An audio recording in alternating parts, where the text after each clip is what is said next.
And I have to say, that greenish spring color is perfect. You're right. A rare flavor and color tone.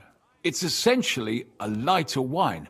I like it because it's suitable for many occasions. When I don't know what to serve, I pull out a Moravian white. My father-in-law loves it. He'll be a blessed 70 years old this year, so I...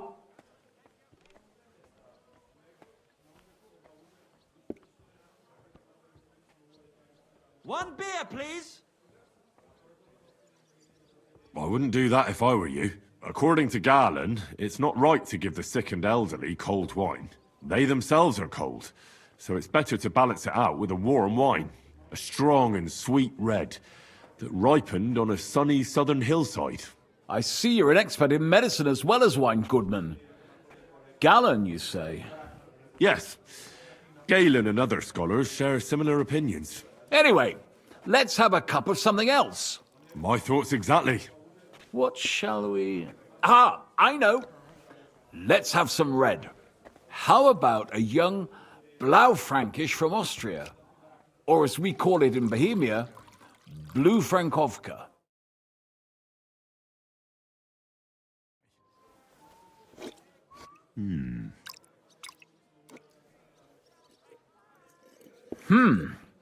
Quite a decent vintage. A bit bitter for my tastes. But you said it's a young Blaufränkisch. I'm getting notes of black currant. The colour is dark, almost purple, but as it should be. Yes, the colour enchants me every time. Almost like drinking from an inkwell. Oh, I've never drunk ink. Would you recommend it? My grandfather used to say, "You won't know till you've tried it." He lived and died by that saying.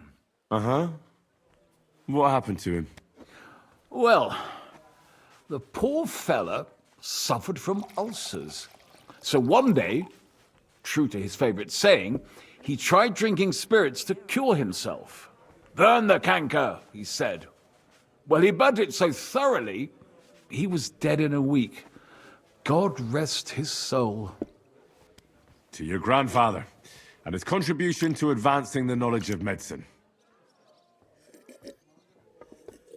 I'll have a beer. Tell me, good man, what's regarded in your country as the most prized Italian wine?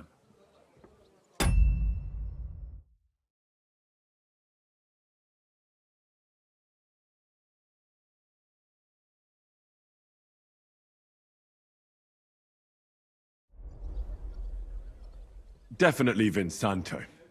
A sacred wine. It's a straw wine from Tuscany. But it's still dry, and they say it works miracles. Ah, every wine can do that, good man. It loosens men's lips and women's legs. Ha! Ah, true. Good health.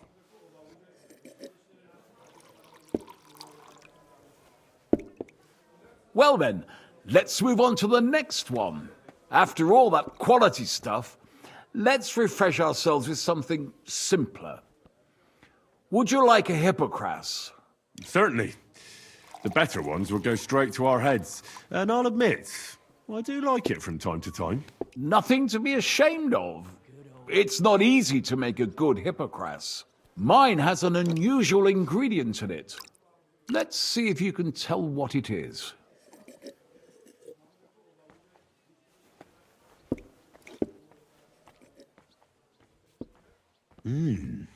Very nice. I'd say it's mint? Precisely. It gives a nice freshness, wouldn't you say? And there's a garden full of it right behind the tavern. I don't know where to put it all. But it's missing some kick. I reckon your cook forgot to add something.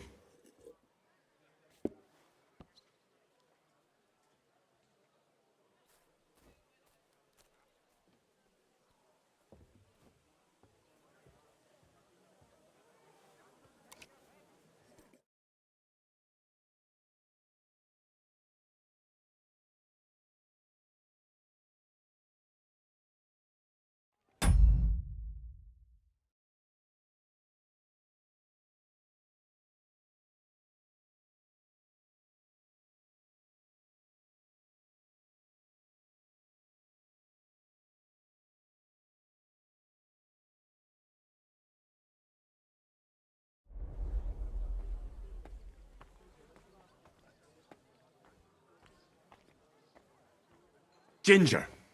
It's missing ginger. But of course. The cook told me they didn't have any at the market. You have a refined tongue, good man. I'll give you that. After that hippocras, we should have something more high class. I've got a rare Hungarian wine from Eger. Very strong and very sweet. Bring it on. This is no time for weak wine. My thoughts exactly.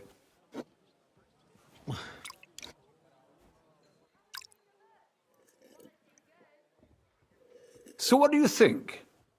Good, isn't it? Very strong. Matured in an oak barrel, undoubtedly. Colour is excellent as well. A crimson red. The smell is heavy, spicy, almost suffocating. I have to admit, I haven't had much Hungarian wine, but maybe I should change that. I drank this particular wine from Eger at a banquet held to celebrate the new city council. Hungarian government, Hungarian wine, and Hungarian delicacies. I was so looking forward to enjoying some nice Hungarian sausages or pate, but I ended up leaving disappointed. How so? They started bringing out melons, apples, plums, and all sorts of other fruit. And finally, they served fish. I don't eat fish, and fruit makes me burp. So I went hungry at a feast.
I'm sorry you're disappointed, but I think they chose the food well. Really? Once again, I have to refer to Galen and his wisdom. Fish and fruit are foods with a cold essence. For that reason, they should all be balanced out with a warm wine, which this exquisite Hungarian surely is, because it's sweet and strong. Very well. The fish, I can understand. It lives in the water. But fruit ripens in the sun. Why is it considered cold? Well, it's not so much about the sun. According to Galen, fruit is cold by nature, because blood has never flowed through it. Thanks for the explanation. I've heard these rules before, but nobody explained them as well as you just did. Oh, forget Galen. I'd still rather have a nice duck patty with my red. But of course. The main thing is what suits your palate, Goodman. Well, that's Hungary checked off the list. What's next? How about something local? I noticed there were vineyards in Kuttenberg. But of course, we have vineyards and grapes from Burgundy that Emperor Charles himself had brought in. The local vintners grow some fine grapes, but they're still learning everything that comes after that. The local stuff gets diluted a lot. They flavor it with all sorts of shit, or leave it for vinegar. Don't tell me you don't have a drop of anything local that would be worth trying. Well, there's the monastery secret. A wine from the Sedlets Monastery.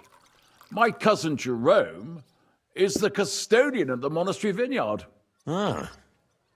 Why is it called secret? Taste it, and you'll see.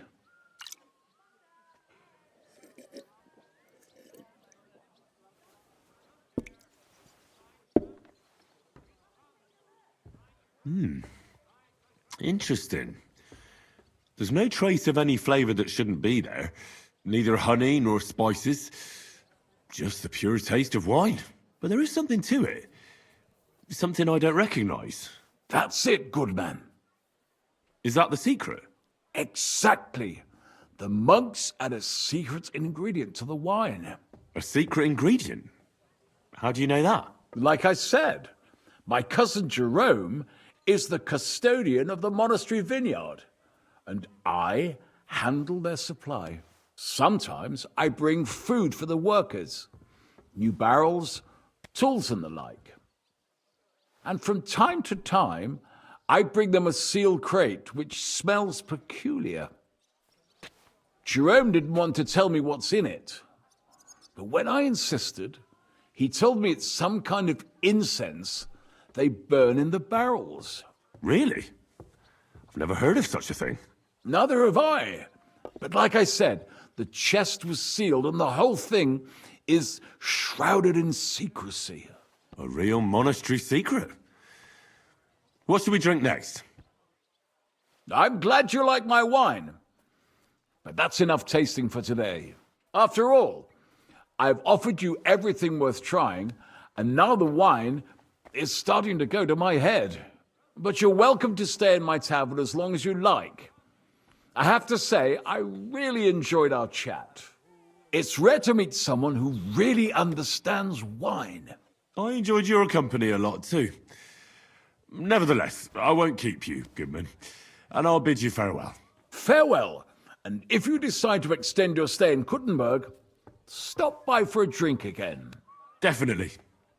God be with you.